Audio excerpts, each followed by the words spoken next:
Students, Assalamu alaikum. I hope you all are fine in your health and wealth. This is a chemistry class for grade 9. We are doing chapter number 5. Then the topic is physical states of matter. We have done the introduction and the properties of gases and effect on the volume of a gas by change in pressure and temperature. Today, we are going to do the laws related to gases.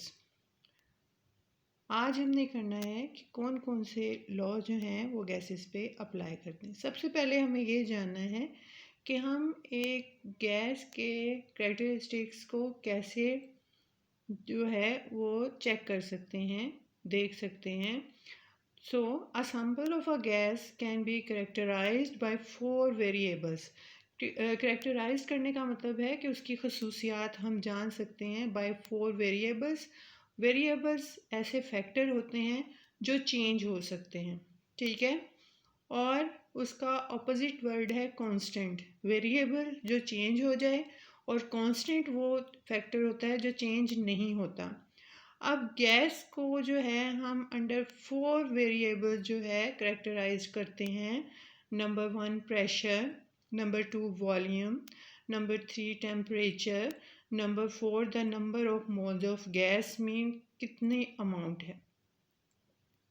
The relationship that expresses the influence of one variable on another with the two variable constant are called gas laws. इसका ये मतलब क्या है, जैसे हमने जब previous lecture में ये पढ़ा था effect on the volume of gas by a change in pressure and temperature, उसमें क्या था कि हमने वॉल्यूम पे इफेक्ट किसका देखा था, change in pressure and temperature.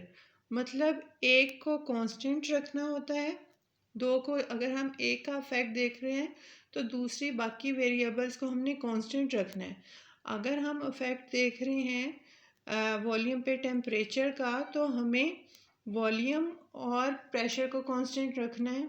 अगर प्रेशर का देख रहे हैं तो टेम्परेचर और वॉल्यूम कांस्टेंट रखना है। ऐसा नहीं होगा कि हम एक ही वक्त में तीनों वेरिएबल्स को जो है इंक्रीज़ या डिक्रीज़ करें। इस तरह हम जो है एक फैक्टर का इन्फ्लुएंस दूसरे पर नहीं देख सकते। तो ये जो स्टडी है कि एक फैक्टर का इन्फ्लुएंस या वेरिएबल का दूसरे पे बाकियों को कांस्टेंट रखते हुए ये कहलाता है gas laws. And there are two gas laws. First is the Boyle's law. क्या होता है, आप सब ने सिरिंजेस देखी होंगी इंजेक्शन के लिए जो यूज़ होती हैं। अगर आप उसकी नीडल पे एरफी लगा दें और पिस्टन को उसको अपवर्ड मूव करें तो क्या होगा कि एक स्टेज ऐसी आएगी कि जो पिस्टन है वो आगे नहीं जाएगा, रुक जाएगा। आप इसको इस डायग्राम में देख सकते हैं। आप इस डायग्राम में देखें, ये एक सिरिंज है, ये एयर है और ये इसकी नीडल है, ठीक है। आप क्या है, ये इसका पिस्टन है। अब जब हम इसे ऊपर मूव करते हैं, सिरिंज की टिप पे क्या कर दिया गया है, एल्फी लगा दी गई है। एल्फी लगाने से क्या होगा कि एयर जो है बाहर मूव नहीं करेगी, ठीक है, रुक जाएगी। अब आप पिस्टन को मूव करें तो एक स्टेज पे आके ये रुक जाएगा क्योंकि हवा मज़ीद बाहर नहीं जा सकती। लेकिन आप वॉल्यूम में देखें, वॉल्यूम में क्या हो रहा है कि प्रेशर इंक्रीज़ करने से वॉल्यूम डिक्रीज़ हो रहा है, ठीक है। प्रेशर जब इंक्रीज़ करते हैं गैसेस पे तो उनका वॉल्यूम डिक्रीज़ होता है। लेकिन ये भी याद रखें कि जब टेम्परेचर इंक्रीज़ करते हैं तो वॉल्यूम भी इंक्रीज़ करते हैं होता है। तो क्या समझा आपने कि pressure is inversely proportion to volume, ठीक है। अब हम एक और एग्जांपल देखते हैं।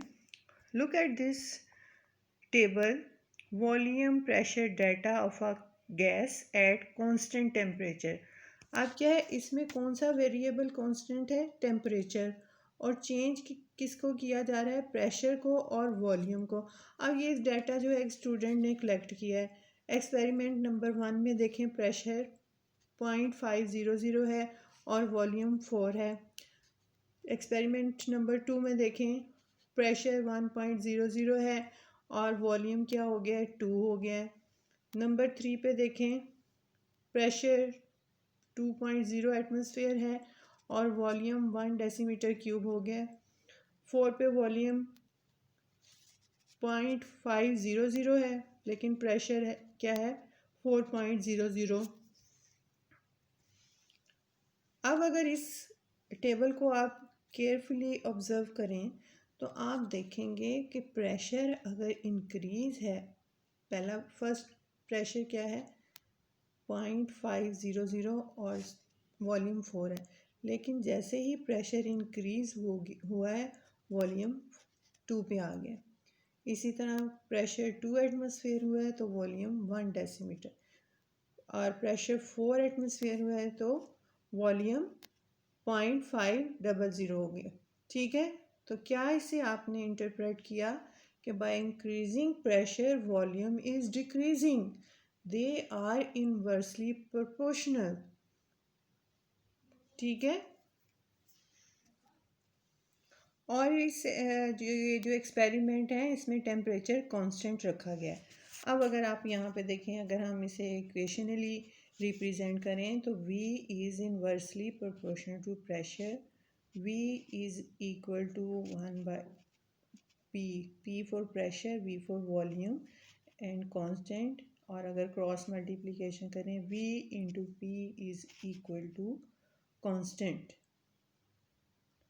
So this means product of volume and pressure must be constant if inverse relationship exists between them।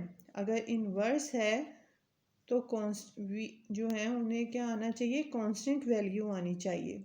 ठीक है, so this table may be extended to table 5.2 to show this relationship।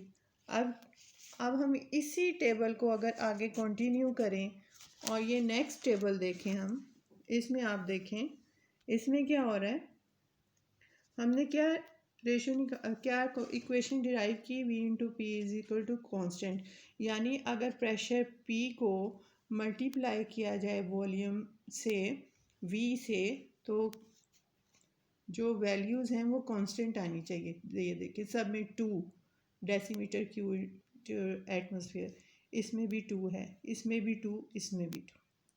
ठीक है, this is the expanded form of this table.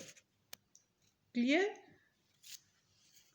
look at this, V into P should be constant। So table 5.2 clearly show that the product of volume and pressure is keeping constant. Therefore, we can write V into P is equal to constant. This means the volume of a given mass of a gas at constant temperature is inversely proportional to the pressure on the gas. This relationship is known as Boyle's law, and you can state Boyle's law as, Boyle's law states that the volume of a fixed amount of a gas at a given temperature is inversely proportional to the applied pressure. This is called Boyle's law. Now I will explain you an example in order to see that how using Boyle law we can explain the change according to the Boyle's law. Here is an example. Ethene is used as an anesthetic gas.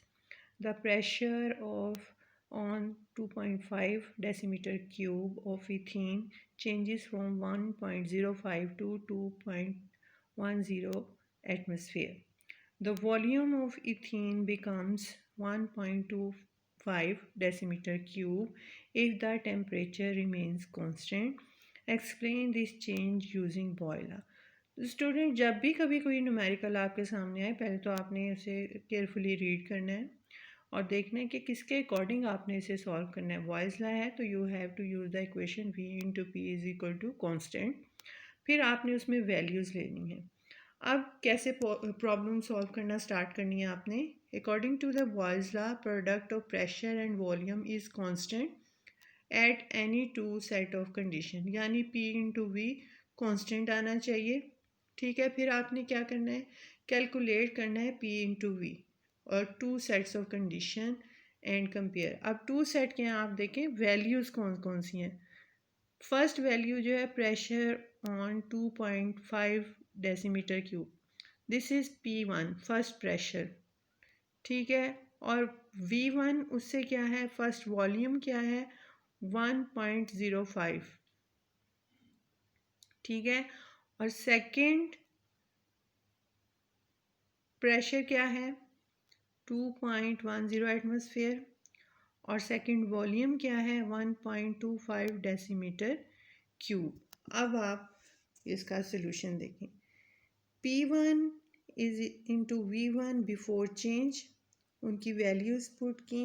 P1 is, जैसे मैंने आपको पहले बताया, is 1.05 into, आप बेशक unit ना भी लिखें, डायरेक्ट लिखें 1.05 इंटू 2.5, और जो उसका आंसर है फिर आप यूनिट लास्ट में भी लिख सकते हैं 2.625 एटमॉस्फेयर इंटू डेसीमीटर क्यूब। फिर दूसरा चेंज आप P2 V2 दूसरी वैल्यूज़ ले लें और उसका भी क्या आंसर आया है 2.625 एटमॉस्फेयर इंटू डेसीमीटर क्यूब।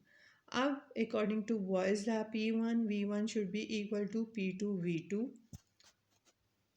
अब आप ये रिलेशनशिप जो है, does the calculated result agrees with the pressure volume relationship according to the Boyle's law not relationship P1 V1 is equal to P2 V2 can be used to determine any variable knowing the other three।